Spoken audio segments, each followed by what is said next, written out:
So welcome back to episode 3 of the Newfoundland Lens. I'm here, Michael Windsor, again with Corey Babstock. Newfoundland is one of the best sites in the world to see Atlantic puffins, and they're a very cute bird, and they're very popular for people that come here, of course. And so, Corey, I guess you start off. If you have any puffin stories, then you could just go right ahead there. Well, sure. I'm going to talk a little bit in a while about guest reactions to puffins, but you were talking about how Newfoundland being one of the best places in the world to come and see puffins, and you're right. I mean, in Elliston especially, where you can walk right out to them in Bonavista. The thing that blows my mind about puffins, and you've probably run into this in your travels too, is that how they're everywhere you go, you see puffins on merchandise, on hats or, mugs or shirts or whatever. But how many Newfoundlanders who are surrounded by all this merchandise hasn't yet gone out themselves to see the puffins out there? And, I talk to people who are in Bonavista, which puffins are right there, and they haven't gone out to see them yet. The first time I walked out on that site in Elliston was 6 years ago. And I lived in Clarendon now for 10 years and in the area for 50 years. That was the first time I went out there. So, I mean, it's one of those things that you often hear people say, you don't know what you got in your own backyard. And it was amazing. And everybody, especially like you see people, Newfoundlanders going out there for the first time, and they're every bit as amazed as the people from away are when they go out there, like, I had no idea. So it was always kind of cool. And from a story standpoint, like I said, we'll cover some more later too, though, is what I always ask people when they come here is, how big do you think a puffin is? Because they're so used to seeing these close-up photos of the puffins, and they all think they're the size of like a penguin. Pelicans or something. Like, you think they're huge, right? And you go out there and you see this thing that's no taller than a bottle of dish detergent. So it's always nice to get that reaction when they get out there too and see them for the first time. Yeah. And when it comes to how big they are, you always ask people one of the things, how big they are, show with their hands, and they're always 2 feet. Oh, yeah. 50% of the photos you see are extreme close-ups. So there's really nothing to gauge it against to see what the size of them are. So it's understandable why. This has such personality and such a unique look. I guess they beg to be a bigger bird when they're not. Yeah, they're so cute and colorful, like when their beaks and stuff is all orange. Yeah. And I guess that's one of the things of the puffins that a lot of people is not aware of, is that their beak only changes color when in the mating season. So when they come in and on land, that's when they got the orange beak. And when they don't have an orange beak, it's basically all winter when they're just out floating around in the ocean. But you're right. And the other thing too, on that note is that, and I've had people, there was one hanging out at Elliston this year. Once they get to a certain age that they don't mate anymore, they don't change their bill color. So you'll see them out there with a really dark bill or even black and then black around their eye and that kind of thing. And that's the ones that are out of breeding season. Yeah. And the ones that is not in breeding season, the really young ones, they'll have a little black patch here and there on their face. Yeah. Their daughter from Calgary, and there was one of the ones out there that had the dark bill and the black under their eyes. And the father, he made a good point. He looked like he bit a firecracker. He says, the dust all blew up in his mouth. I said, no, I don't think that's what's going on there, buddy. Yeah, so there's a few places on the island for puffins. So I guess the most common place that's more easy access is out in Elliston. Yeah. And there's other places too. You go over by the lighthouse there in Bonavista. That colony about the lighthouse, that's grown. Like, to my experience, it's grown. And I mean, I've never seen as many puffins there before as I've seen there this year. Yeah. Before, I used to go there years ago, and you'd be lucky if you get one to come over or close to on what used to is the human side, where they cross from the island over to the mainland. Yep.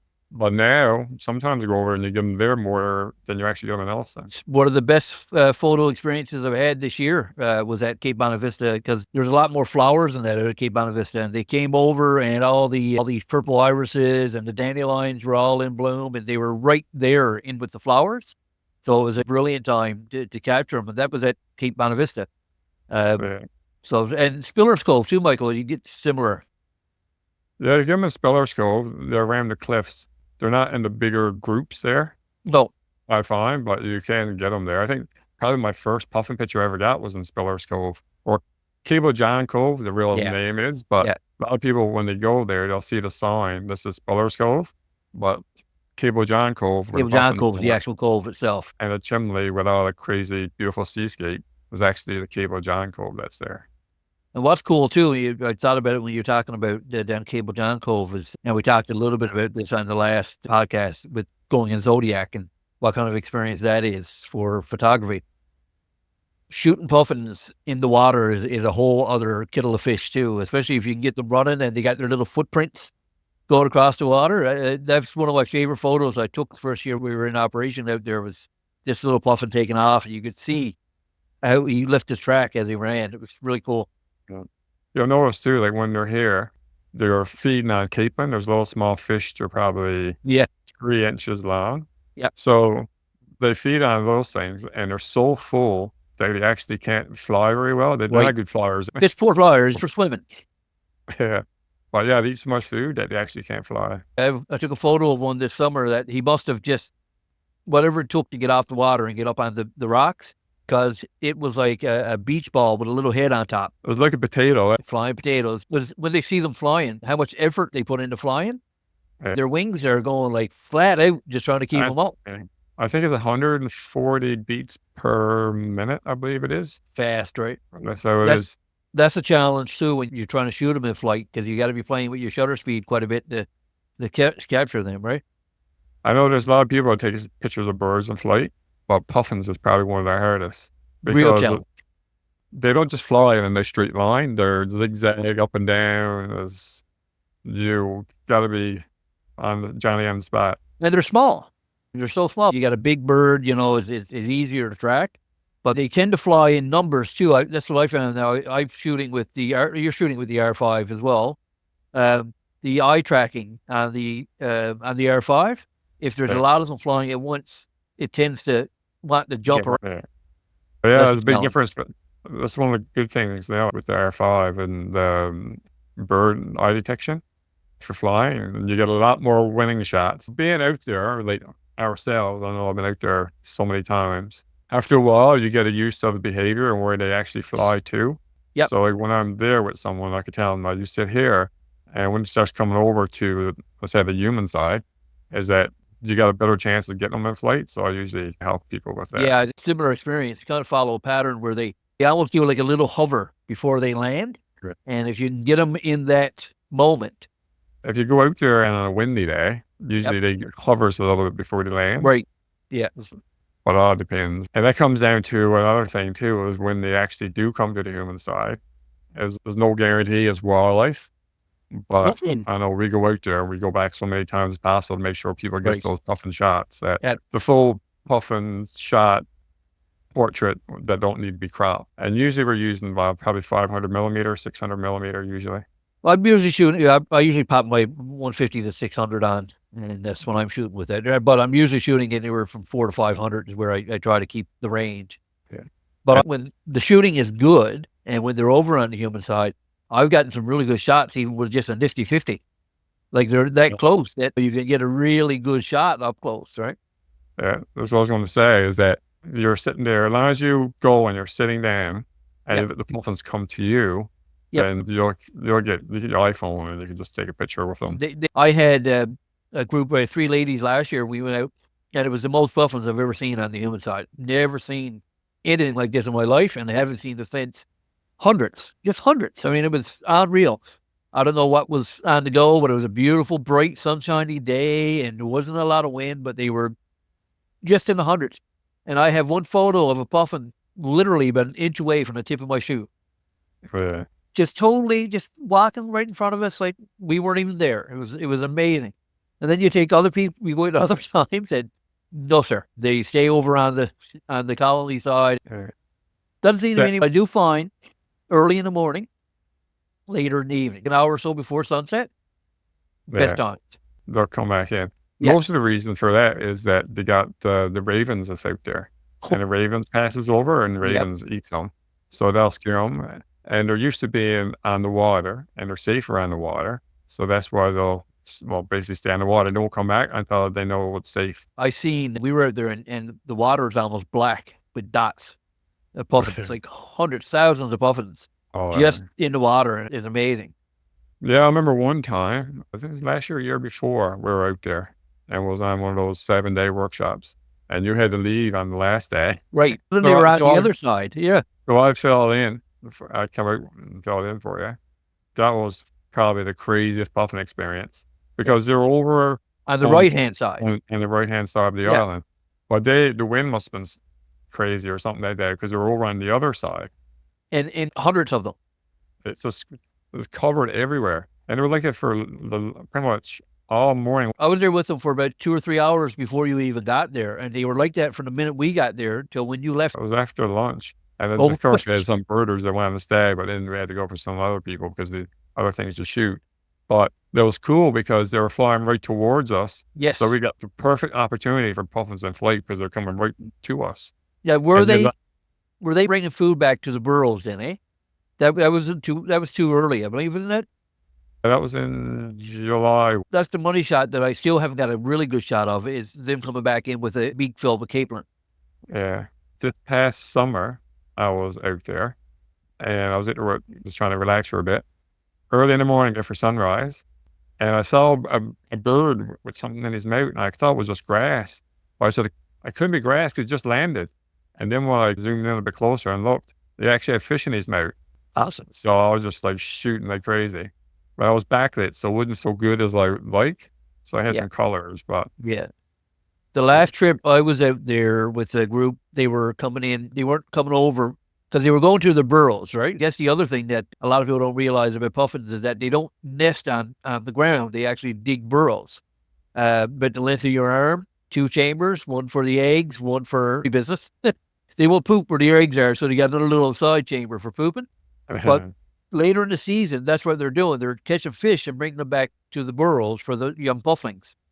And that's when you really get to see how smart seagulls are and how lazy they are.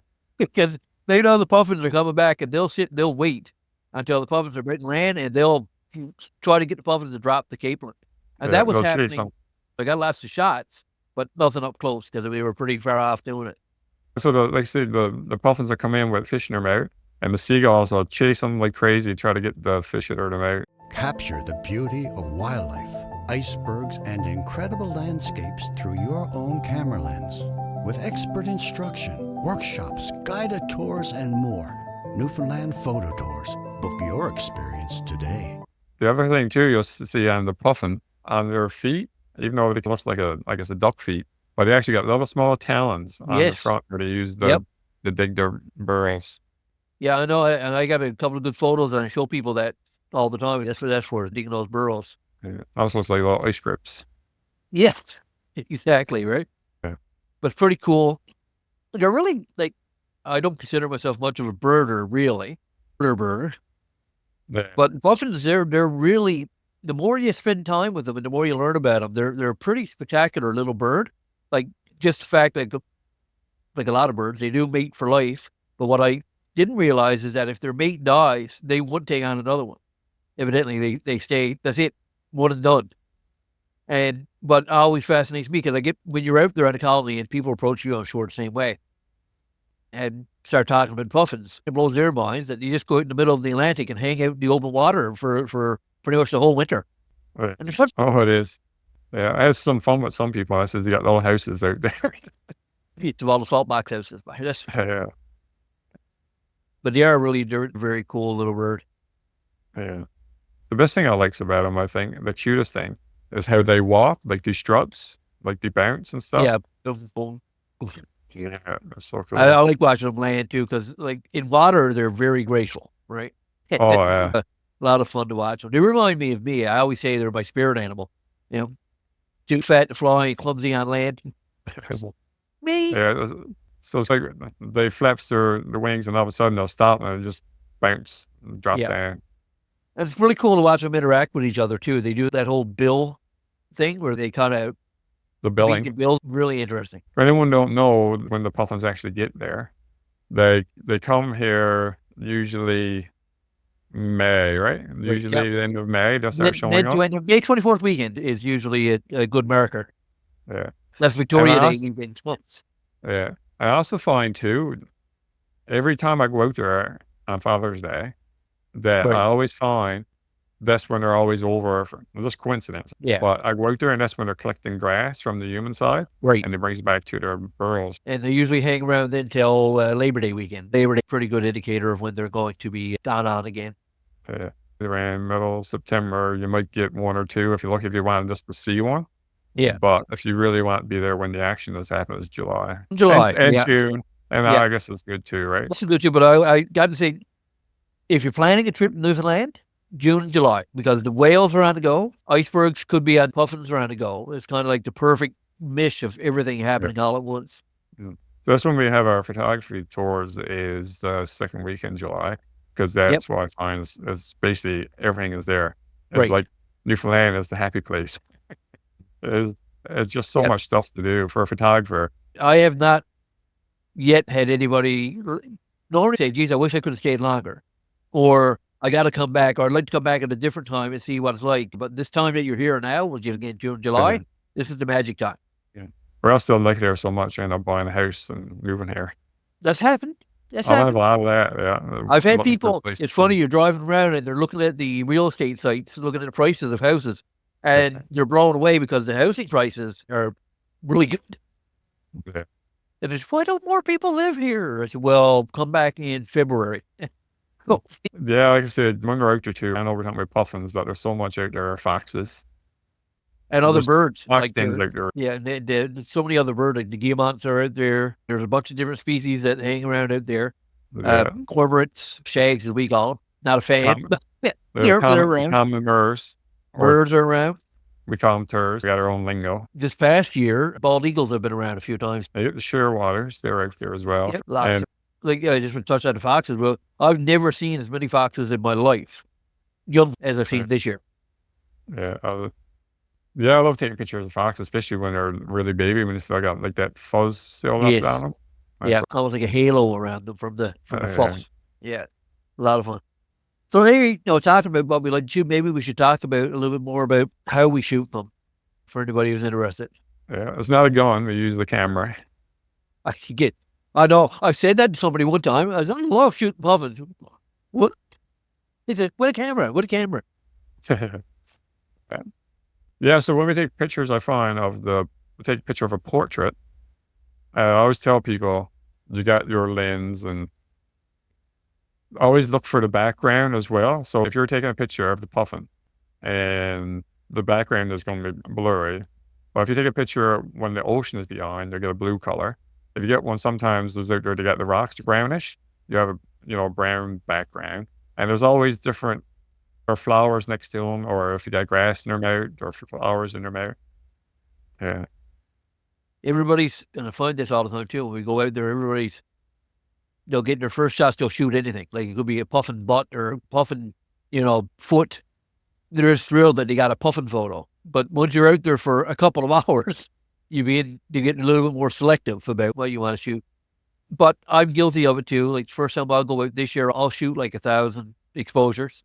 But there's a good point on the backgrounds, and out where we go in Elliston especially, is only a 10-foot movement of yourself to totally change the background. Like move 10 foot to the left and you got sea. You move 10 foot to the right and you got a stone background. So it's really easy to frame the shot the way you want it. Yeah. There's one actually, I got a few. Look, when the sun is shining and if you got a rock and the water's crashing over it, you'll get some greens. Yeah. So then I even try to get the puffin lined up with that. So you get that kind of aqua kind of color to it as well. It's pretty cool. Really nice to shoot at sunrise out there. Yeah. Which is fantastic. I got some, only the last couple of years, I think, I started getting some silhouettes. So, because you get the backlight coming up, so you get like the silhouette of the puffin. And that's pretty cool. With those silhouettes is the way their bill right around the edge is transparent. So you get that was like an orange halo right around the bill, and the rest of it's just a solid silhouette. And that's just cool because everyone is used to seeing puffins when it comes to what they look like. And there's only so many portraits you can get. 100%. Changing them up is always a good thing. I have 2 puffin portraits that people really seem to enjoy, and they're not your typical puffin portrait. One is of a puffin with his mouth wide open, looking right at the camera, so you can see the inside of his mouth. And the other one, you can't even see the puffin's bill. He's kind of got his bill nested into his wing, Yeah. and he's looking right at the camera.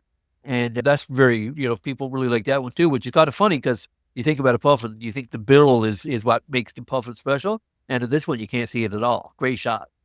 Yeah, I thought it's cool. So the other thing too is when you're taking pictures of them, the shutter speed. So if you're right there and you're shooting your shutter speed past 1600 of a second, the wings are actually going to be blurry just Right. because it flaps so fast. Like Yeah. the face and stuff of the puffin or the bill will be all sharp. So when I go out there, I usually shoot like 1/4000 of a second, and then everything is tack sharp.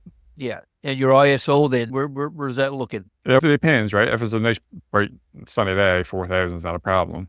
But So do then you- as the sun goes down, Yeah. then you got to try to change it. So instead of 4000, maybe come down to 3200, and then ISO could be 100. Now you could be up to 600, 800. But just gotta, as it gets darker, you gotta adjust, of course. Do you set your ISO to auto? Or do you set I your ISO? know I sit it myself just Okay. because in times out there that if if there's clouds moving in and out, then you're taking a picture and then all of a sudden it's overblown or Right. because I always find I used to shoot Canon. Well, a lot of cameras, they always overexpose stuff for my liking, Yeah. especially where the puffin actually got a white belly or stomach. And I Yeah. find that really overblown. So I always shoot a little bit under just for that. Yeah. I typically shoot under almost on everything anyway. It's a lot easier to bring stuff up in post. You can recover dark, but you can't recover blowouts. When it's gone for overblown, then it's gone Yeah. for sure. I usually find too when you're shooting, I find the colors as well. The colors, like even in the iceberg or the blues are bluer and stuff like that. Right. Yeah. Richer size, colors, I find. Yeah, and the sky, same thing. For me, it was for this year, especially, it was a big change because I was shooting with a crop sensor with my Canon 80D all year up until August when I got my R5. And you want to talk about a game changer. Just having those many more megapixels to play with as well. You weren't so concerned on being too close because everybody wants to shot that you haven't got to crop too much. But I find with the mirrorless camera, you got a little bit more to play with if you do have to crop. And that was a game changer for me for a lot of bird photos, especially. Yeah. And I sit down and talk about puffins all night easily. Like, no problem. I love this. I never thought I'd get to a point where I'd be hammered with a little bird. But such it is, I can't wait to see the reactions of people this year for the first time seeing them. Because that's as much fun as anything, seeing people react to them, right? Oh, absolutely. People as they go into, I would say, better than Disneyland. People see them, they're like, wow. When it gets a picture, they're just over Yeah. the moon. I've had people who just came back from, doing a shoot in Africa, like shooting lions and tigers and elephants, and losing their minds over the puffins. And I'm like, man, we're pretty lucky.